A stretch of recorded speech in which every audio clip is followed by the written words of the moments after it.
I want to begin tonight with a question. What is your earliest memory? Take a moment, reflect on it. What are the sensations of that memory? The sights, the sounds, the smells? What are the emotions that memory evokes? In a recent interview with Stephen Colbert, actress Jamie Lee Curtis was asked this very same question.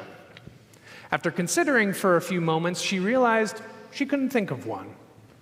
Colbert jokingly responded saying that a memory from that morning could be her earliest memory. The actress laughed again and said, I'm not someone with a lot of memories. And I don't think that's based on trauma. I think it's just I wasn't paying attention. Though meant as a tongue-in-cheek side comment, her answer is actually quite profound. It points to the close connection between memory and attention. As we are gathered here in these first moments of 5786, I am reminded of the fact that this sacred day has many names. The most common, of course, is Rosh Hashanah, the beginning or the head of the year. And its other names are Yom Hadin, the day of judgment, very ominous. Yom Tru'ah, the day of shofar blasts. And finally, as Happy chanted so beautifully for us, Yom HaZikaron, the day of remembrance. Today we are meant to remember the year that has passed, to reflect on our mistakes and triumphs, and strive to do better in the year that lies ahead.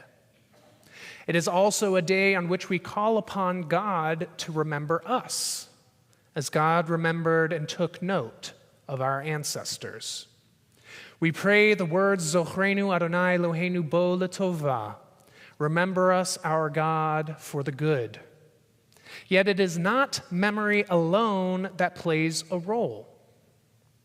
For the next line, we pray, Ufokdenu vo livracha, be mindful of us for blessing. Be mindful. We might also translate this as pay attention to us. What our prayer book, our Machzor, understands and modern research shows is that memory and attention are inextricably linked. In a paper published in 2023, researchers explained that, quote, the relation between how we attend and what we remember is a fundamental and important relation within the human cognitive system. Attention helps determine what will be remembered and consequently how we prepare for the future, end quote. Our brains are indeed wondrous and complex things. We have the ability to block out external stimuli, and focus our attention on one task, like how we can have a deep conversation with a small group or even one individual in a noisy room. This type of focus is known as voluntary attention. Yet our ability to focus does not diminish our alertness should a sudden loud noise or crash occur. This is what researchers refer to as involuntary attention. And yet, extraordinary as our minds are, they are limited. We can only pay attention to so much for so long. Attention is also a fundamental human need. As Chris Hayes explains in his recent book, The Siren's Call, the newborn of our species is utterly helpless. It can survive only with attention. That attention will not itself sustain an infant, but it is the necessary precondition to all care. If you neglect a child, it will perish. We are built and formed by attention. Attention, we see, is a guiding force for both our physical and emotional well-being. It is both personal and communal. And the objects of our attention constitute our inner lives And as Hayes powerfully points out, when our attention is taken away from us, we feel the loss. I believe that we are all feeling this loss. I know. We are all tired of living in unprecedented times and experiencing crisis after crisis. But I believe that in our digital age, we are indeed experiencing a crisis of attention. As Hayes puts it, public discourse is now a war of all for all against all for attention. Commerce is a war for attention. Social life is a war for attention. Parenting is a war for attention. And we are all battle weary. This all-out war for our attention is fundamentally shaped by our psychology. Research has shown that attention is easy to grab, but hard to maintain. We all know this to be true. I often joke with friends that it is easier to cruise through an entire season of 30-minute episodes of a show than it is to sit through a 2.5-hour movie. The challenge of holding attention affects virtually all aspects of life, including, I should say, religious life. I'm sure many in this room remember the days of 45-minute sermons on the High Holy Days.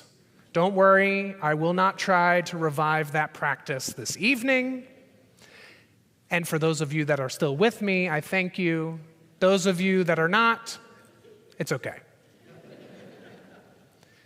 In recent years, the constant pull on our attention has become even more extreme. Many of us, myself included, spend hours scrolling through videos that are just seconds long, often losing a sense of how much time we spend in the process. In fact, our digital platforms are designed to draw us in. There is, after all, money to be made off of our attention, whether it's TV ratings, views on YouTube videos, or numbers of streams on platforms like Spotify. And attention is a limited resource.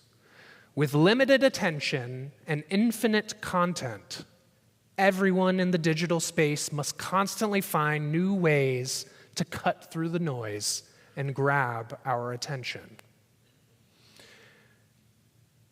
I think perhaps the best way to understand how we got to this situation in the first place is by looking at slot machines. Bear with me.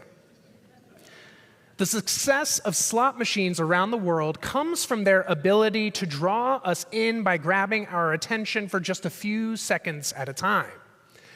As Chris Hayes describes, bright lights and novel stimuli compel our attention. A moment of suspense is followed by quick resolution. This repetitive attentional draw leads people around the world to spend hours on end at slot machines. In her book, Addiction by Design, published in 2014, Natasha Dow-Schul writes, it's not necessarily the gambling, the possibility of winning money that keeps the players there. It is rather the unique attentional trance the machine's gameplay induces. One player interviewed in her book explains her experience as like being in the eye of a storm. Your vision is clear on the machine in front of you, but the whole world is spinning around you, and you can't really hear anything. You aren't really there. You're with the machine, and that's all you're with. You aren't really there. You're with the machine, and that's all you're with. How deeply that resonates if we consider our relationship with our screens. In fact, it is likely no accident that the visual design of the feeds of most social media platforms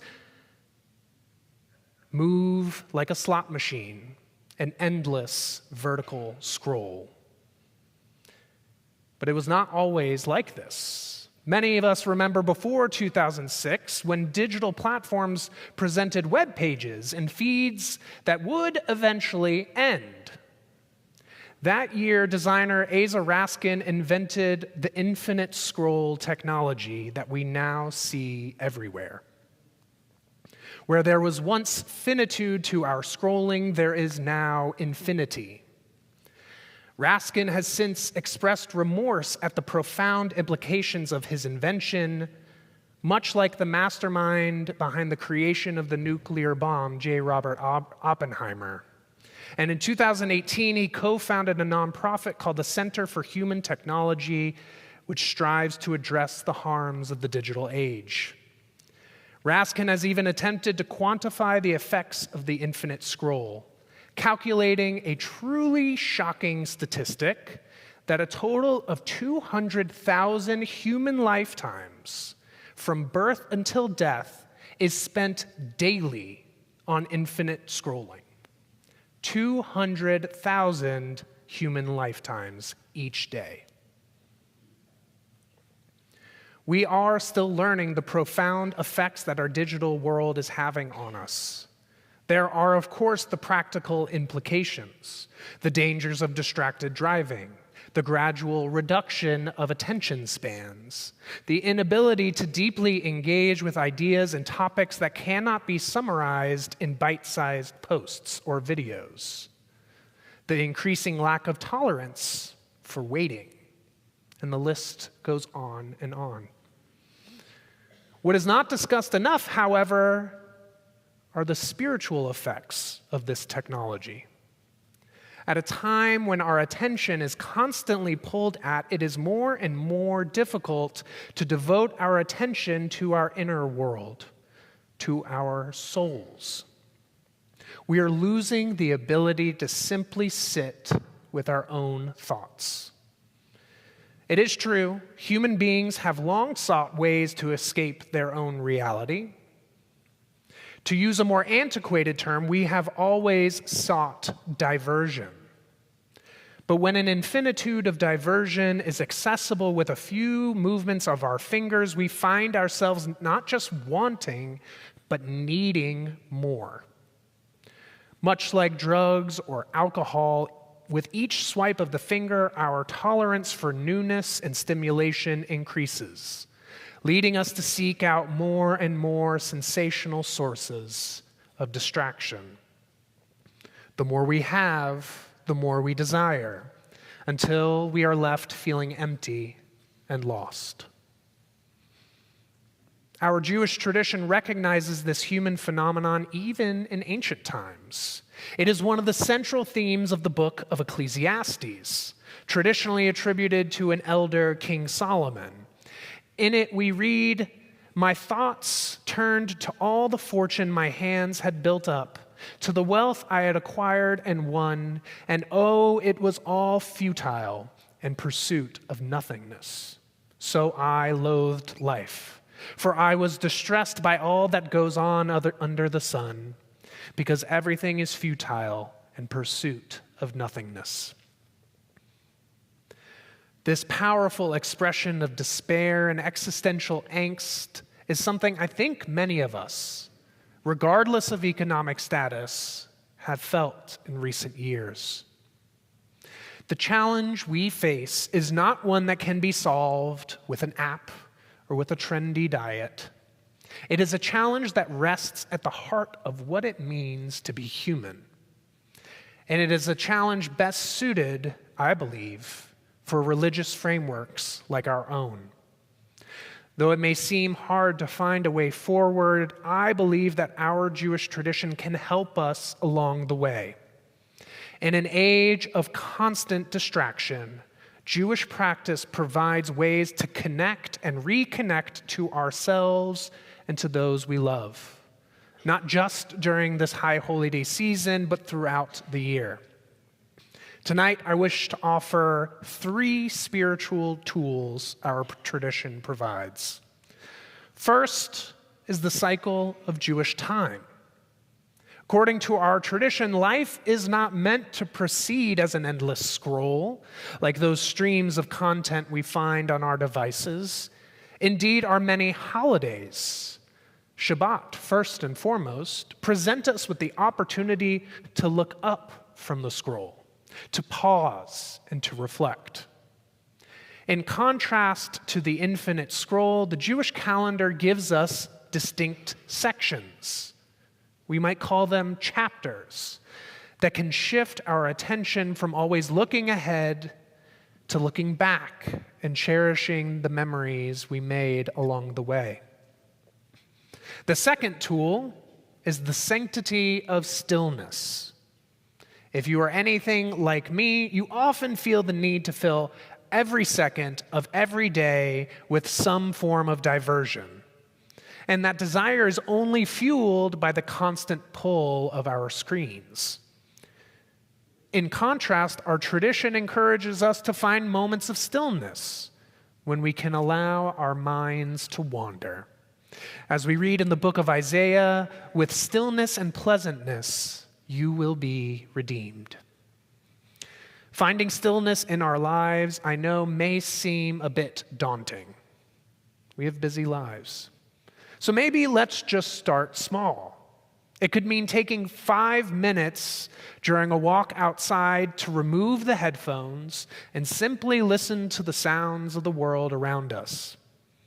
Perhaps we could try eating a meal alone or with others without reading, listening, or watching anything. Finding stillness even means permitting ourselves moments of boredom. I know, it's a bit crazy. And a great place to find this stillness is here at Temple Israel. In fact, during worship. Yes, a rabbi is here on the high holy days, no less, telling you that it is okay to be a little bored during services. Sorry. If there are moments when you're not paying close attention to what's happening in our sanctuary or our chapel, and, this is the important and not filling them with endless scrolling, I feel that we are serving our sacred purpose. The third approach is reclaiming our attention through intention and gratitude.